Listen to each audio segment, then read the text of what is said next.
Right. Good afternoon, ladies and gentlemen. I am delighted to be joined by former US Open champion and last year's runner-up at Royal Troon, Justin Rose. Justin, I think last year we all really saw how much the Open means to you. But could you just put that into words for us? Yeah, sure. I mean, I guess I've had a pretty long relationship with the Open Championship, obviously Birkdale 98, but I'd say even before that, to be honest, I would say I got to final qualifying as a 14-year-old in 1995 for the Open St Andrews, and kind of from that moment on, I felt like that created a bit of a media stir at the time, and kind of got the juices flowing about playing in the Open and what it means to play in the Open. And obviously I've been dreaming about winning it way before then even, but yeah, as a kid, obviously on the putting green since I've been playing the game since probably age 8. I've been dreaming about winning the Open, of course. So yeah, but it began to feel real from like 1995, and then 1998 obviously was a fairy tale kind of story and ending to my amateur career. And really, the next place from there was to kind of go ahead and try to win it, obviously. But, you know, I've been close a couple of times. But, yeah, it's an incredible tournament. Like I said, as a British player, it's been the one that I've dreamed about winning and hold the putt many times in my mind. Fantastic. Well, we'll start over here. Thanks. Hey, Justin. Not sure if you heard Scottie Scheffler in here yesterday talking about kind of what fulfills him and whether winning's kind of actually worth it. As someone who never stops grinding and working hard, what was your take on that, and what is it that drives you and motivates you? Yeah, I mean, it was a cool take to hear what Scottie was saying, and obviously he's got the rest of his life so well in order, and his priorities, and obviously his family and faith and all those things. He's got such those like rocks in place in his life that it's kind of was cool to see that golf obviously is what he loves to do, but doesn't define him. So I thought that was it was great to hear, quite honestly. And yeah, for sure, I've been in that similar situation in terms of, getting to world number one. It's something you strive and strive and strive and strive for, and then you achieve it, and you're like, oh, okay. It's not necessarily what you imagine it to be, but the work and the journey to get there is the thrill. That's the exciting part. And I think that's still, to this day, what keeps me going is really just, can I be better tomorrow as a person and as a golfer than I am today? And that's enough. Obviously, you want it to manifest into tournament wins and ticking off your goals and your dreams, but really the journey and the process of getting there is where you have to try to find the enjoyment. Yeah. Dan, please. I know you like the tennis, and I was curious if you saw Novak Djokovic talking about how in the last year and a half, it's really started to hit him, and he felt like he's playing against Sinner, best of 5, back end of 2 weeks, and he just didn't have a full tank. You've had these near misses the last couple of years, and I'm just wondering what the emotions are like after one of those second place finishes now in your career versus when you might have been 28. Yeah, I mean, I think when you're sort of 28, you kind of have that runway ahead of you where you think, okay, well, clearly I'm proving to myself that I can be there, and you're still going into the learning mindset of, okay, get a little bit better at this and that. And if I can implement these changes, yeah, I'm going to keep giving myself these great opportunities. Obviously, later in your career, you're never quite sure how many chances are going to be left. And, when you do come close, clearly it's like, sometimes it hurts a bit more possibly because, yeah, you know that it's not getting any easier, to put it that way. And that's obviously what Novak's saying as well. I mean, obviously, he's still capable. He's still probably believing that he can find angles and ways to still sort of battle out there and maybe get that 1% in a certain part of his game that might make a difference. And that's kind of what I believe in terms of what I'm trying to do. I would say overall, week in, week out, it's going to be hard to get a ton better and transform a game to suddenly add new dimensions to it where, I can kind of become incredibly dominant over the top young players. But I think in certain situations and in certain environments, I can still kind of bring my best. And when I do that, yeah, I feel very, very competitive. So, but yeah, to your point, I think you kind of want to make the most of these near misses at this stage of the career. In the front here, please. Justin, you were in the Royal Box at Wimbledon. You were in the Royal Procession. Where does being in the Royal Procession at Royal Ascot rate in the sort of experiences that you may have achieved off the course? Yeah, I mean, that was just a real honor, obviously, and I'm not exactly entirely sure exactly why it happened or where it came from, but absolutely one of the the most fun and surreal days of my life, for sure. It's something that, I've witnessed, and it's something that obviously when you're there at Royal Ascot in the races, it sort of kicks off the day's racing, and you're just incredibly excited to see the royal procession come past. And it's just sort of one of those things that I think Britain does so well in terms of like the ceremonial kind of, I guess the pomp and ceremony, I suppose, is what I'm looking for. It's magical in a way, but to be on the inside looking out was surreal. And I think when you come into the parade ring and everyone's dressed to the nines and the sun was shining and the Union Jack flags were flying, it was like, wow, this is a pretty cool moment, and something I wanted to sort of burn into my retinas for forevermore, because I'm sure that's a once in a lifetime. Yeah. Ronan, please. Hi, Justin. Rory said if he doesn't win this week, he'd like to see you win.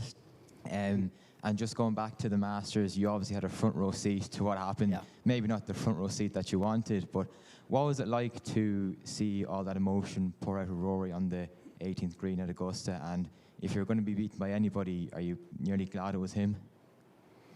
So obviously, I kind of, when the moment happened, obviously when Rory was there over his 3-footer to win and the tap in, I was definitely like, oh man, I've kind of been here before, watching the same story, obviously, being in a playoff against Sergio. So there was definitely a little bit of deja vu to that moment, I suppose. But it was definitely, I think, a little bit different this time around. I felt like I played great on Sunday. I felt like I did a lot of good things. I felt like I chased as hard as I could. I felt like I left it all out there. So there wasn't sort of as much of a... there was more pride in the performance, I think. But even in 2017, I hit a lot of good shots. It could have gone my way. But there was a taste of, I knew what it would felt like to win.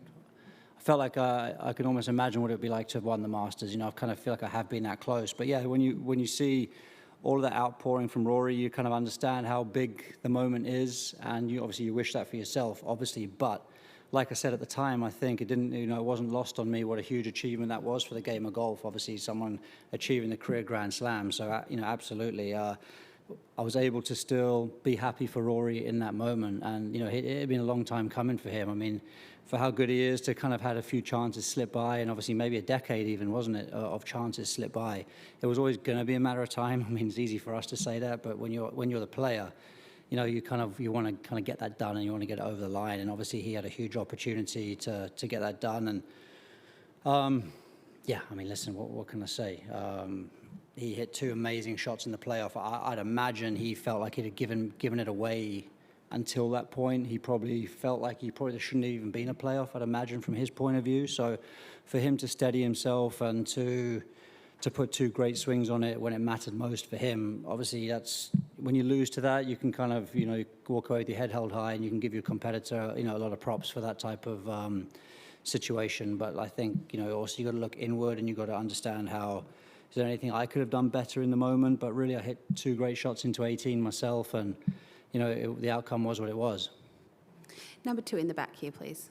Justin, based on what you've learned throughout your career, if you could go back in time, how would you have prepared for major championships differently at the beginning of your career, and specifically the Open Championship?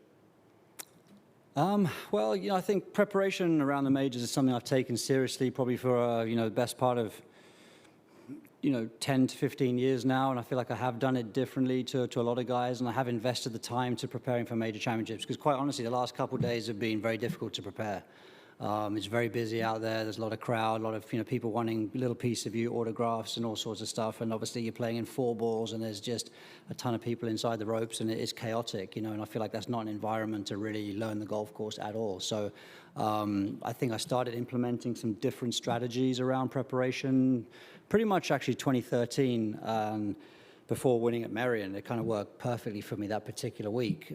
But yeah, went and spent 2 or 3 days ahead of the week prior. So the course was pretty much in championship ready, condition, but there was no one there. So you could have the run of the place. You could spend 8 hours doing whatever you wanted to do on the golf course. You could putt to every pin. You could make detailed notes.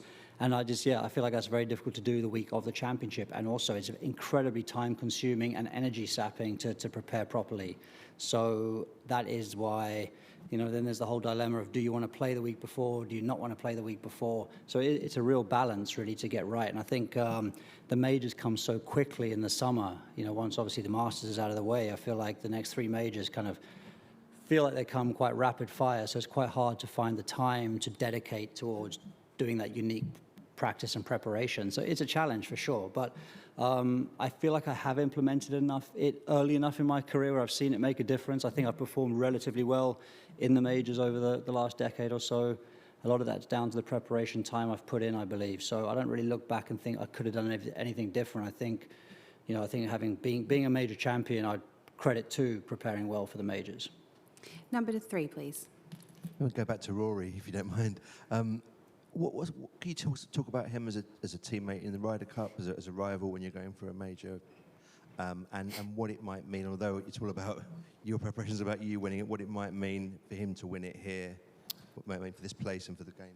Yeah, I mean, listen, Rory obviously is a local hero around here, and rightly so, and he has been probably since I think he shot 61 here as a kid, didn't he? So, I mean, the legend around him in these parts has been growing for a long, long time. So, obviously, he's going to be incredibly well supported this week. And, I feel like the pressure's off him almost from that point of view this time around, as it was to 2019, maybe even.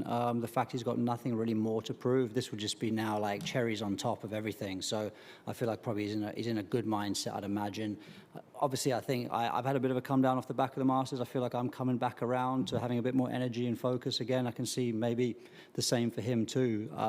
So yeah, it's probably coming at a good time. And then clearly we've got FedEx Cup playoffs to look forward to. And then clearly Ryder Cup is the next big thing on all of our minds. So, he pours a lot of his energy and his emotion into that as well. He leaves it all on the golf course, and he's a great teammate. And, his standing in the game doesn't necessarily dominate the team room, although he is a vocal figure in the team room. He doesn't necessarily make that presence felt to the detriment of the team in any way, shape, or form. So yeah, give him a lot of credit for being a good teammate.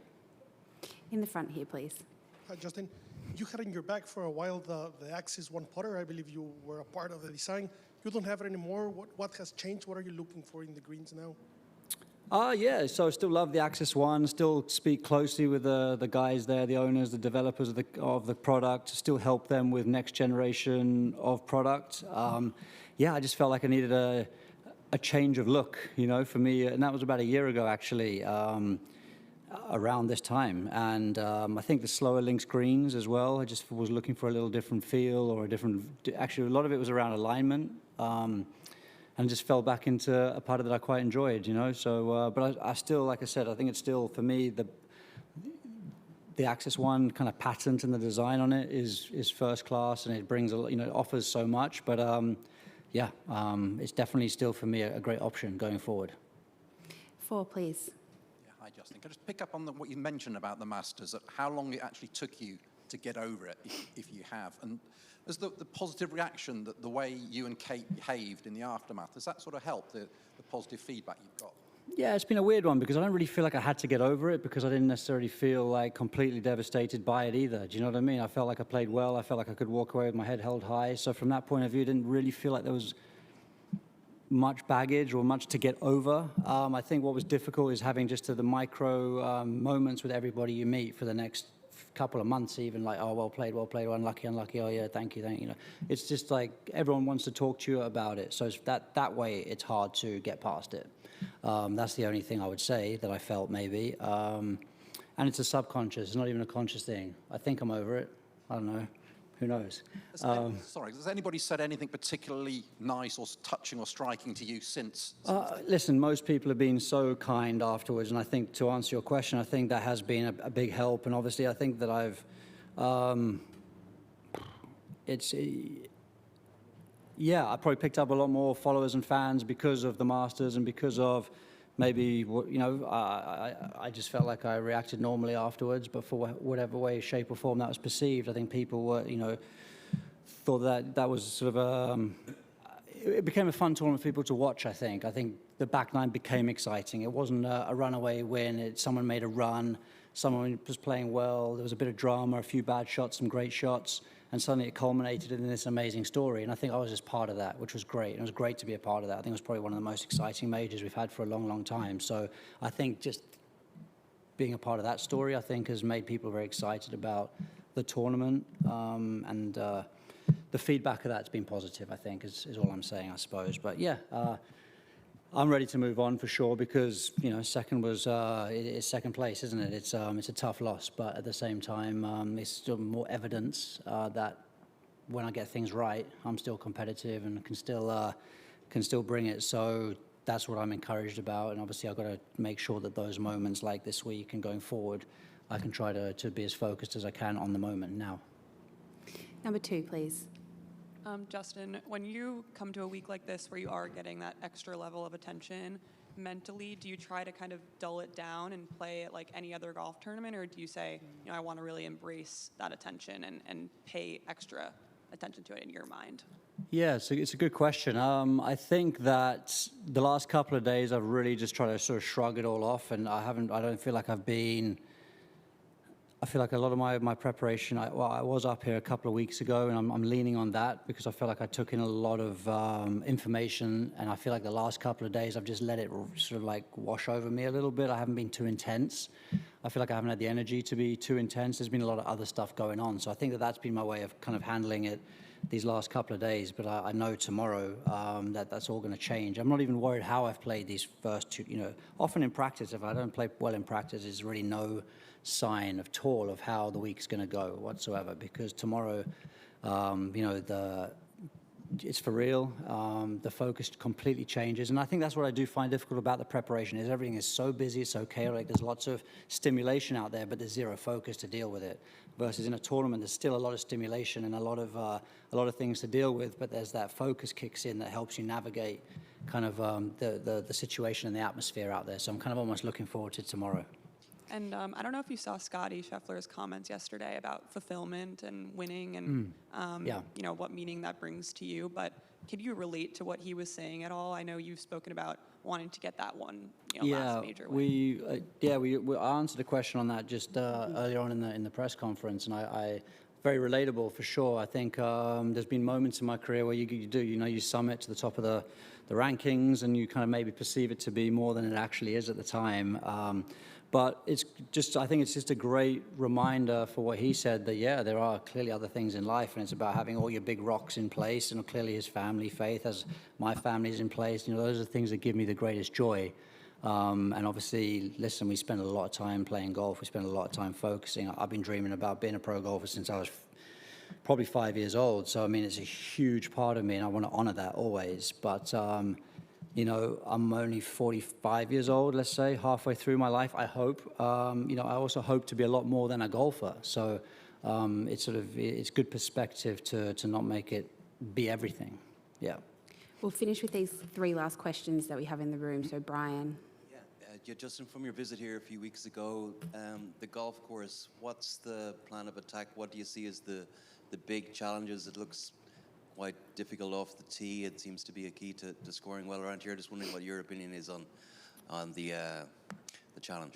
Yeah, I think it's got everything, to be honest with you. I think it's tough enough off the tee where you've got to really respect it. The bunkers aren't as penal as a lot of other links golf courses necessarily. Still probably can't get on the green, but you can maybe advance the ball a little bit further than some other bunkers. But still, avoiding the bunkers at all costs really around a links golf course is number one. The rough's thick, but there's going to be opportunity out the rough too. You can maybe draw the odd good lie, so it's kind of got that variability. It's got that sort of bit of gives you the opportunity to hit recovery shots as well, I think. We're going to have different wind directions this week out of south, definitely for the first day, maybe day and a half, and then potentially a little bit of north coming in again. Today was out the north.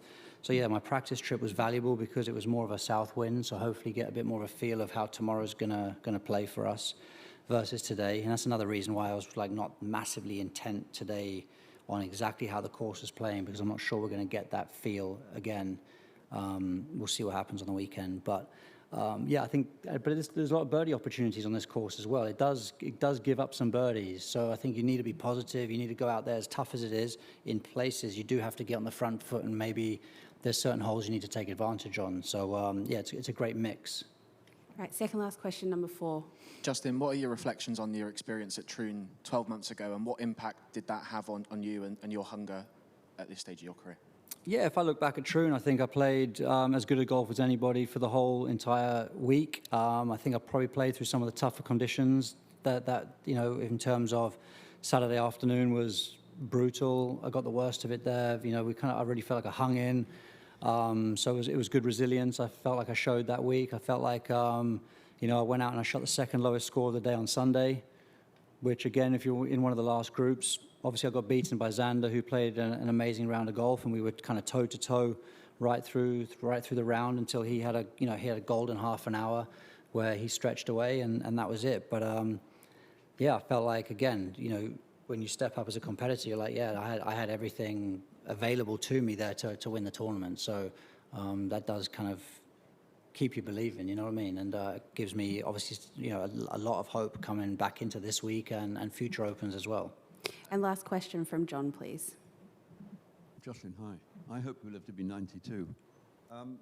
In your articulate way, can you please explain to us how important it is to you to be in the Ryder Cup team, what it would mean to you to be in the Ryder Cup team? And secondly,